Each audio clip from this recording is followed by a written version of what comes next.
NCI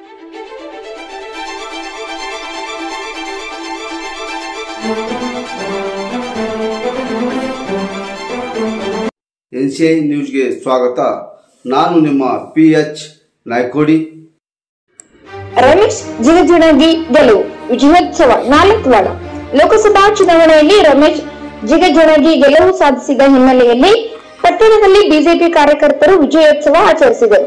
ಪಟ್ಟಣದ ವೀರೇಶ್ವರ ವೃತ್ತದಲ್ಲಿ ಶರಣ ವೀರೇಶ್ವರ ಪುತ್ಥಳಿಗೆ ಹೂಹಾರ ಹಾಕಿ ಪಟ್ಟಣದ ಪ್ರಮುಖ ರಸ್ತೆಯಲ್ಲಿ ಬಿಜೆಪಿ ಜೈಕಾರ ಹಾಕುವ ಮುಖಾಂತರ ಮೆರವಣಿಗೆ ನಡೆಸಿದರು. ನಂತರ ಬಸವೇಶ್ವರ ವೃತ್ತದಲ್ಲಿ ಮುಖಂಡರು ಕಾರ್ಯಕರ್ತರು ನರೇಂದ್ರ ಮೋದಿಗೆ ಜೈಕಾರ ಹಾಕುತ್ತಾ ಪರಸ್ಪರ ಗುಲಾಲ ಹಚ್ಚಿ ಸಂಭ್ರಮಿಸಿದರು. ನಂತರ ಬಿಜೆಪಿಯ ಹಿರಿಯ ಮುಖಂಡ MS ಪಾಟೀಲ್ ಮಾತನಾಡಿದರು. ಮುತ್ತು ಅಂಗಡಿ ಮಾತನಾಡಿದರು. ಯುವ ಮುಖಂಡ ಸಂಗಮೇಶ್ ಮೇಟಿ ಮಾತನಾಡಿದರು.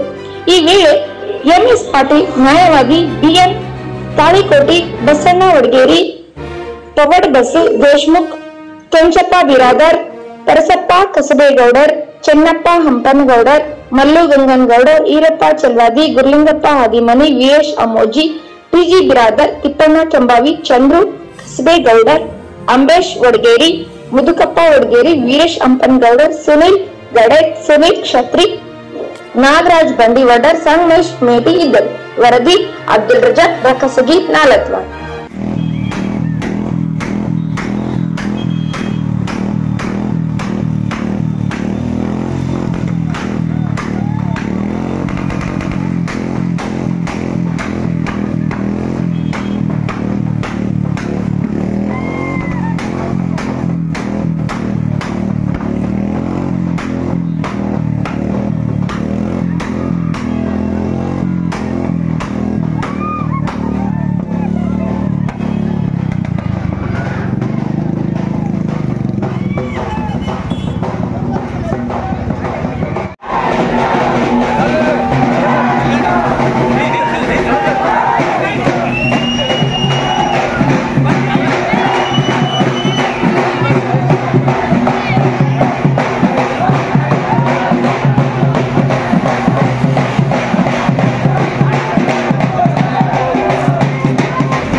भारतीय जनता पार्टी के नरेंद्र मोदी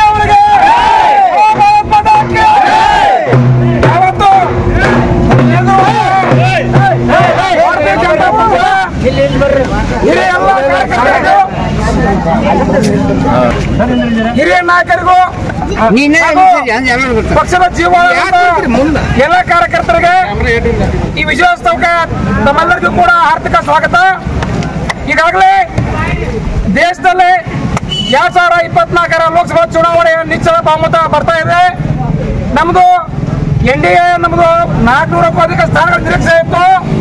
ಕೆಲವೊಂದ್ ಕಡೆ ನಾವು ಜನರಲ್ ಮುಟ್ಟಲು ವಿಫಲರಾಗಿದ್ದೀವಿ. ಆದ್ರೆ ಯಾವುದೇ ಕಾರಣಕ್ಕೂ ಮ್ಯಾಜಿಕ್ ಸಂಖ್ಯೆ 272 ತಗೊಂಡೇವೆ. ನಮ್ಮ NDA ಮಿತ್ರ ಕೂಡ ಪಕ್ಷವನ್ನ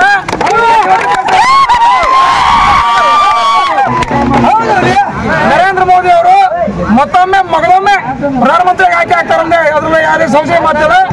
ಈಗ ಹಿರಿಯ ನಾಯಕರು ಹಾಗೂ ಮುಖಂಡರು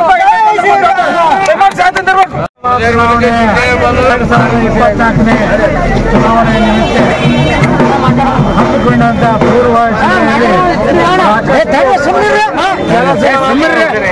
ಕಾಂಗ್ರೆಸ್ನವರು ಕೂಡ ನರೇಂದ್ರ ಮೋದಿ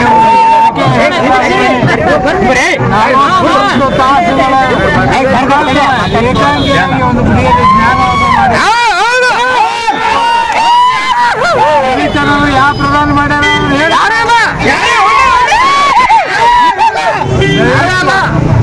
ಪ್ರಧಾನಮಂತ್ರಿ ನರೇಂದ್ರ ಮೋದಿ ಅವರು 3ನೇ ಸಲ ಪ್ರಧಾನಮಂತ್ರಿ ಆಗೇ ಆಗ್ತಾರೆ. 3 ಸಲ ದಯವಿಟ್ಟು ಇನ್ನು ದೊಡ್ಡ ಕಾರ್ಯಕ್ರಮ ಮಾಡ್ತಿದ್ದೆವು. ಪರ್ಮಿಷನ್ ಪೊಲೀಸ್ ಇರಲಿಲ್ಲ. ಎಲ್ಲರಿಗೂ ಅಭಿನಂದನೆಗಳನ್ನು ಸಲ್ಲಿಸಿ ಜಾಮರ್ ಗುಡಿಗೆ ಹೋಗಿ ಒಂದು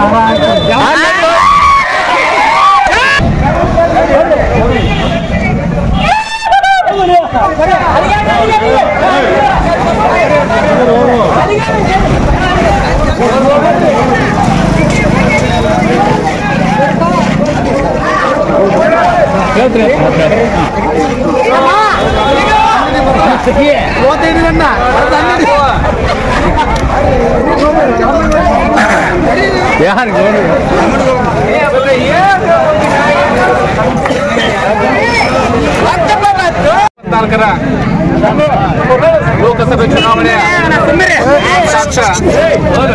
ನಮ್ಮ ನಿಮ್ಮೆಲ್ಲರಿಗೂ ನಮ್ಮ NDA ಒಕ್ಕೂಟ ಸುಮಾರು 300 ಸ್ಥಾನಗಳನ್ನು ಗಳಿಸಿದೆ. ಇನ್ನು ಕೆಲವು ಮತಕ್ಷೇತ್ರಗಳಲ್ಲಿ ಫಲಿತಾಂಶ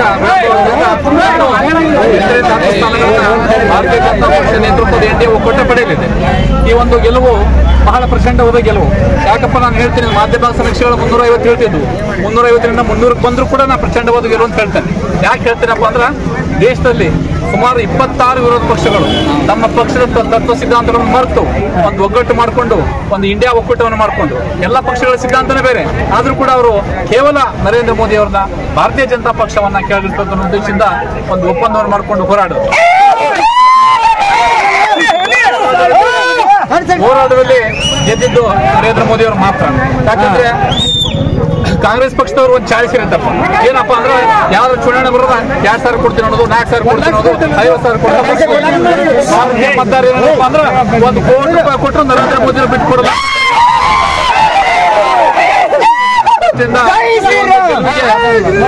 ರಮೇಶ್ ಜಿಗಜಿಣಗಿ ಅವರಿಗೆ ನಾನು